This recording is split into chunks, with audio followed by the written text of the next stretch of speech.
see the voice recording. Yeah, it's fine. Got it like I'll that. take my gum out.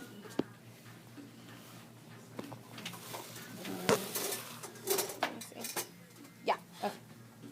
Okay, so first questions are just pretty much about the company information. So what was the concept or the idea behind the name? The name is, we went through a lot of different names, and we wanted something that was very simple, easy to remember, and Definitely. also incorporates the green into it since we're resale. So Right, we're yeah. all about recycling clothes and stuff like that. So yeah, we went through some pretty funny names, but we really liked Ivy. So No, that's interesting. Yeah. I like that too. people And- always and- ask us like, is that one of your names or whatever? No. Yeah, it's interesting. So. Yeah, and I know we talked about that actually in my class yesterday. How, it has to be something that's like an easy to remember name, so people aren't like, what is it called? What's that place? So it's definitely good.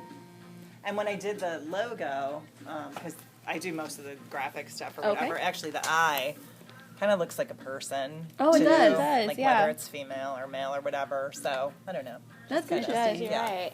Or a stand of some sort, like a mannequin. I don't know. But yeah, No, it's cute. I like that. Okay, how long have you guys been open? it'll be 3 years in February. So coming up on 3 years. Nice. How long did it take you to open up the store? We started looking, we started talking about it in the summer of 2008, I guess.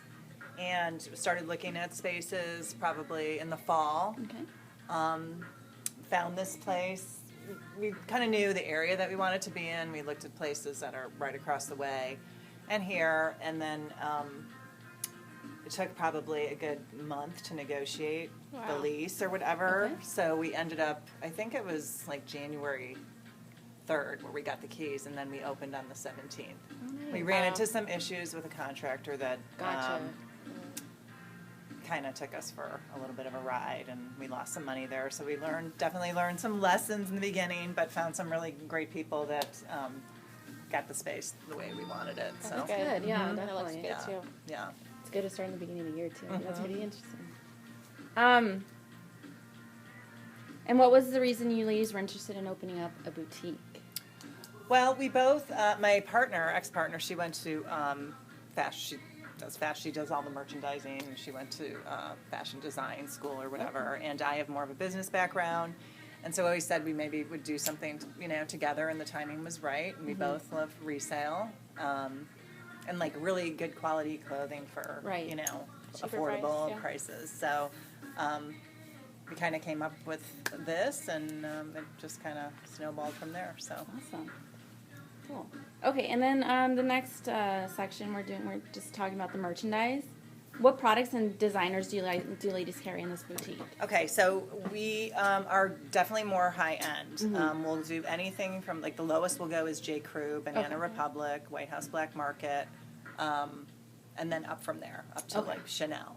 Oh, wow. So we don't want to, we didn't want to carry anything that you can get like at, Old Navy, The Right. Gap, Target.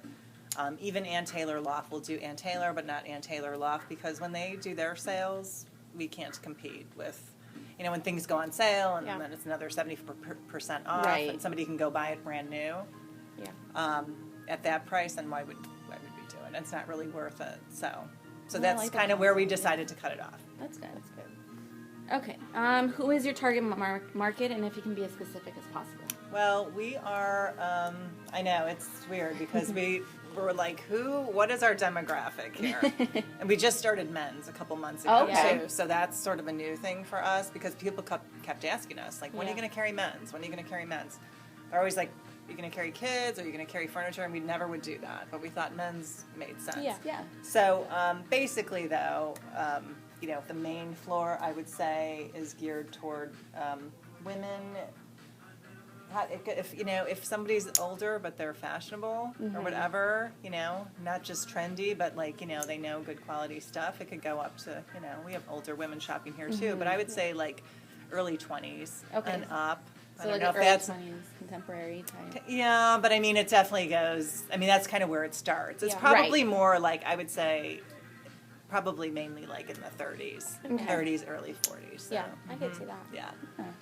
But we carry everything from like, True Religion, which younger Yeah. people, Right. but older people do too. Yeah. Right, definitely. So, Just depends on what they like, right? Free People, Yeah. Michael Kors, Marc Jacobs. So, What is your niche? in what way? Like, what do you? Niche? Well, I guess because we're buy outright. So there's so many places that are consignment where people bring their stuff, and that's how we get our merchandise. We buy from our customers. So consignment, they have to wait for their stuff to sell, then they get paid. Okay. Here, it's cash on the spot. Oh, That's good. So that's the niche, yeah. Yeah. Because there's not too many places that do it Right. for this type of merchandise. There's like Buffalo Exchange, Right. they do it. There's And- this Runway Exchange Yeah. that just opened. But they're like lower end. Right. So Yeah. for this, it's I think we're probably one of the only ones that does it. I think so too. It's a little more risky because we have to make sure we're picking stuff that's going to sell. Right, Yeah. We're definitely. actually putting the money up. I'm sorry. That's okay. Hi, honey. Sorry. I'm doing an interview. What's up?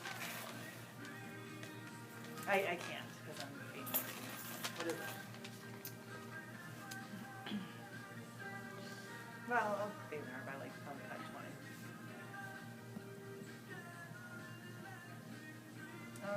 Well, if you can. I don't know. We'll see. Okay. All right. Bye. Sorry. No, you're okay. So that's definitely the niche. Giving them cash on the spot, instant gratification. Do you do it by like percentage or something? Yeah, Or- we do okay. 30% of what we're Oh, going to wow. sell the item for in cash. So, and we base our prices sort of on, what things are going for in other resale stores, eBay, and it's usually like 70 to 85% off of what it normally would retail for. Like, So for you- instance, like, we have a Marc Jacobs bag there. It's on the second shelf. It's that red one. It retailed right. for $1,400. Oh, wow. And we're selling it for $550. That's really So good. that person got 30% of $550. So 150, whatever, really good. $60 they got in cash. Now, if Yeah. they're willing to let it go, then that's good. Yeah. If they wanted to do trade, then they'd get half of that. So if they want to shop in our store, they would have gotten, $225, and they Yeah. could buy something else. So Okay. So you guys do trades here too. Awesome. Okay. Who are your direct and indirect competitors? Well, my sister's closet definitely Right. is the one we get compared to the most. There's a store called Turnstile that just opened down the road.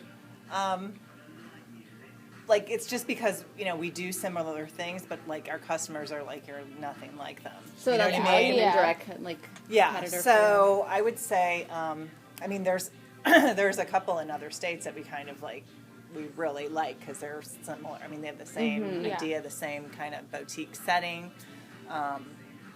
Yeah, but so any other really consignment store, but I think we're sort of special in the fact that it is more of like High end. Yeah. high end. And I think there's probably some places in Scottsdale. I hear some good and some bad about my sister's closet.